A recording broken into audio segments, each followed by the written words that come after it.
Hello everybody and welcome back to another video, and hope you're having a lovely day. Forza Horizon 4 is actually set in Britain, if you didn't already notice, and Britain is actually renowned for its car culture. Not just that, it's got a little bit of tomfoolery as well, but it's synonymous for its pop and bang map, Mark 7 Fiestas, and some hot hatches. So today's video is going over what is missing from this game, and trust me, there's a lot. As a game set in Britain, it's missing some key components and some key cars that are actually seen daily on the roads here in Britain, so let's go through a few of those. A little secret here, I am addicted to watching top 10s like Watch Mojo and Forza content, so this video I am really excited to make. You know, I'm following the steps of Forza gods like Eric Ship 111 and Ewan Firecaren, so I hope I don't mess this up. But without further ado, let's get on to our first car and the whole reason I made this video. The Citroen Saxo VTR. The popular first car choice for many in the 90s, and a car that's quintessentially British but was made in France. A staple in the UK modifying scene between the late 90s and the early 2000s. It was very popular with the people of Max Power and Fast Car and Redline. The Saxo wasn't just all show with no go, it did house a 1.6 litre inline-4 engine that produced 89 horsepower. Doesn't sound much, but it weighed nothing, so around the track this thing just was rapid little car. This made the car really popular for starters in rallycross and rally. If this hasn't convinced you just yet of why it should be in the game, this is one car that me and my boy Julian really want, so we both want this car as well, so that's quite the tall order, isn't it? I love the car and always has as a kid, so I want this in the game. Please, please. Last time I saw this car was in Gran Turismo, so Forza, please. I love you all forever. Moving on from the Citroen, sorry, that was rude of me. And sticking with the French theme is our number 2. Number 2 like Citroen. Sorry, I am such a child. Number 2 is the Peugeot 106 GTI. I bet you're wondering right away, this looks very similar to that Saxo you mentioned a minute ago. Well, truth is, they're made from the same platform, so they use virtually the same chassis, and the engine is actually from the VTS model rather than the VTR, so yes, there is a lot of similarities. With this car you have 116 horsepower, and again, rapid car, you know, it's so light, and like the Saxo, it's got the racing prowess, has the modifying prowess. It's just a car that really needs to come into the game, and I already can hear people going, these are not iconic hot hatches, where is the 205 GTI? Well, to be honest, we already have a couple 205s, and we don't have either of the Saxos or the 106s, so I think I will stick to my Super Soakers. On to number 3, the Vauxhall Astra Mark III GSI. The GSI is powered by a 2 litre 16 valve engine that produces around 129 horsepower. Well, it kind of depends on where you look on the internet. It does differ from some web pages, but apparently this car hits 0 to 60 in 8 seconds. A car in the 90s, damn, that's insane. Another little bit of cool trivia that I found out about this car was the fact that the later model GSIs actually have Lotus suspension. So Lotus helped develop the suspension. Again, that just blows my mind. Well, actually, it doesn't surprise me all too much with the Lotus Carlton, which is... yeah, so actually I'm not surprised that that was a complete big segue, wasn't it?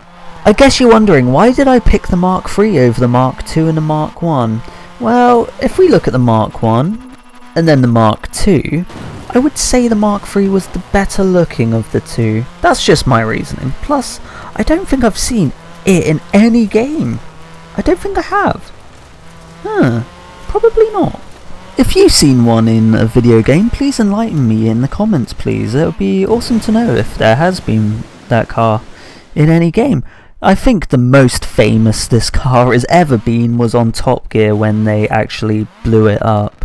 That was a sad moment, and I kind of hated the show for a couple of weeks after that. A little shout out to one I found on Instagram owned by Kim Tap. On to number 4. Oh, look at that! We have a little bit of foreshadowing in the video in the background. So the next car is the Renault 5 GT. If you were born in Britain and are under 60 years old, you probably know of Ali G. So this car would be very recognisable to you. Yes, of course, it's his amazing car. But the film didn't just have one of these Renault 5 GT turbos. It actually had another, which I would say it looked better, which was the brainchild of Jamie Shaw of Charisma, so you might recognise that name, or both of them, from Pimp My Ride UK. Yes, the ill-fated Pimp My Ride UK. Rest in peace, rest in peace. But this car actually had a 1.4 turbocharged engine, which produced around 113, 118 horsepower. So it wasn't a slouch. So that's the car we need into this game. So we can throw up our W's, we can sing General Levy, and just scream Boyakasha at the top of our lungs. It's deserved in this game. And if you're listening, Forza, could you please bring in the Dima body kit? Oh, love you forever again. You know, please. Keeping it real to number 5. The Toyota Starlet GLanza. One of my favourite little hot hatches, and a car that I've wanted ever since I saw one for the first time. The GLanza actually housed a 1.3 litre turbocharged engine that didn't produce all too much horsepower, but because it was nice and light, it just flew and was a rapid little beast. And my god, the sound these things made, they're mental! Highly customizable, highly tunable. It's one of those cars that I always scratch my head. Why isn't it in Forza? Why? Just why? It's just one of those cars that would make sense. In real life, the car is a front wheel drive, so imagine just putting 4-wheel drive into this car, taking it along the dirt tracks. My god, that would be a great afternoon on Forza. Yes. And the body kit. Just look at this car. It's just such a good looking car, and for many, because of the smaller engine, it was a brilliant option for the second car for many new drivers. So really cool. Plus, one of these should be entering my friendship group one day with my friend Courtney. She is supposed to be getting one. We'll hold you to that, Courtney. We'll hold you to it. But I would love to see one, and I'd love to experience one for myself. A true B-road blaster. But swiftly moving on to number 6. The Ford Fiesta RS Turbo. A car that just screams boy racer on the first glance. This car actually houses a 1.6 litre turbocharged engine. A car that started to get a big reputation with thieves due to its amazing power. So this car was propelled from 0 to 60 in 7.9 seconds and got to a top speed of around 133 mph. For a car that came out in 1990, that's quite a lot, and the police forces back in those days really couldn't keep up. They were left in the dust. Another car like the rest on this list that was renowned and really known in the modifying scene. It really did look amazing with some new wheels, drop down low. Oh, I want one so bad. I just want everything on this list. This is just my wish list.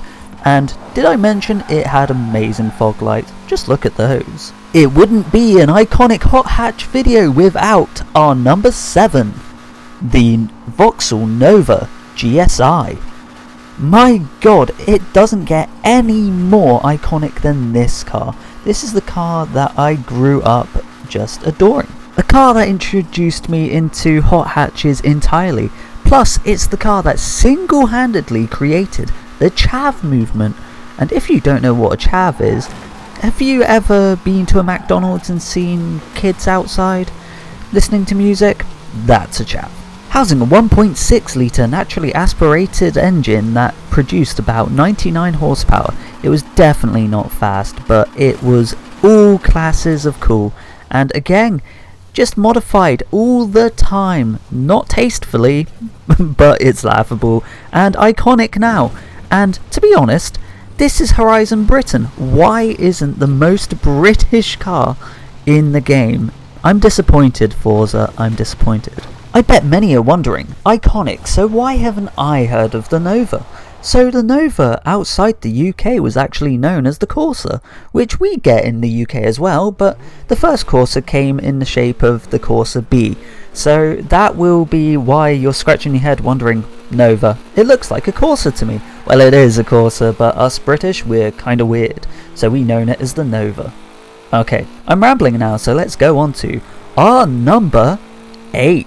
And one that means quite a lot to me, and that's the mini JCW F56. Okay, so we already have one, so this will be a very quick one, but we don't have the hardtop, we only have the convertible, which bloody blows my mind. It does my head in, and because my mate Sam owned one, I really want to drive around one in Forza. So Forza, if you're listening, can you please bring in the coupe so I can recreate my friend's Ari? I just want to do that, please. And I said it would be a quick one, so let's move on to our next, and that's number 9. And our first VW, the VW Lupo GTI. See, I could have mentioned any Polo, but to be honest, when it comes to iconic VW hot hatches, the Lupo to me is just a cool little car. To many, the Lupo GTI was actually considered the true successor to the Mark I Golf. And to be honest, it was lightweight and it just went like crap off a shovel. I can't say the other word. Well, I've said shit before. Oh, for God's sake. This little cutesy car had a 1.6 litre engine that produced 123 horsepower, and it propelled itself to 0 to 60 in 7.8 seconds. And for a car this small, that's insane. I say insane a lot. At least I didn't say rapid this time. Ugh, my god, this video. Oh god. But yes, this car had twin centre exit exhausts and they look mean as heck. The wheels look amazing, the body kit compared to the standard looks amazing. Just this car as a whole looks amazing on the road.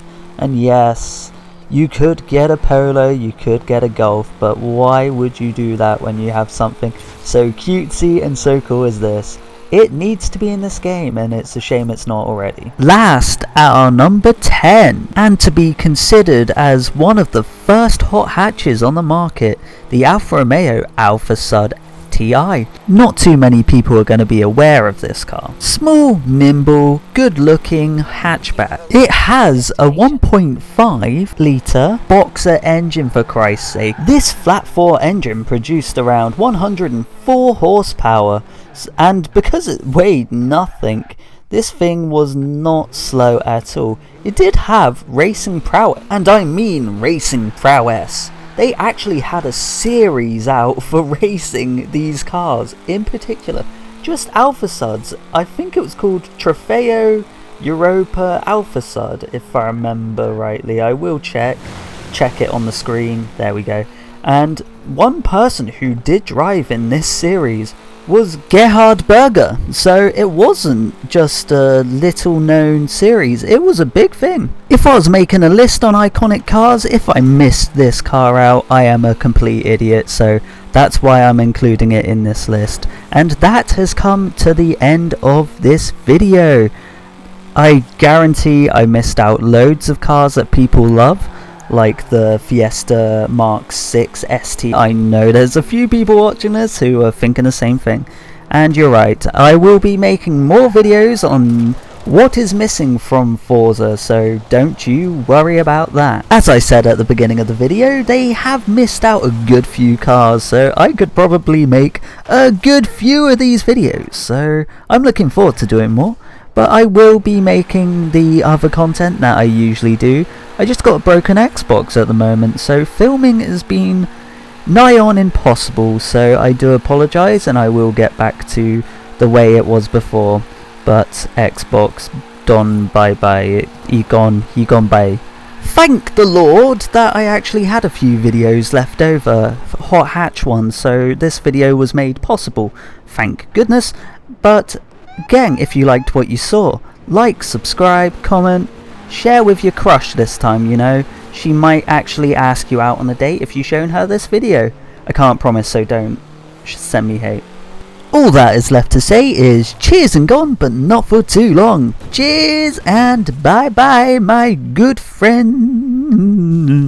I don't know what's wrong with me.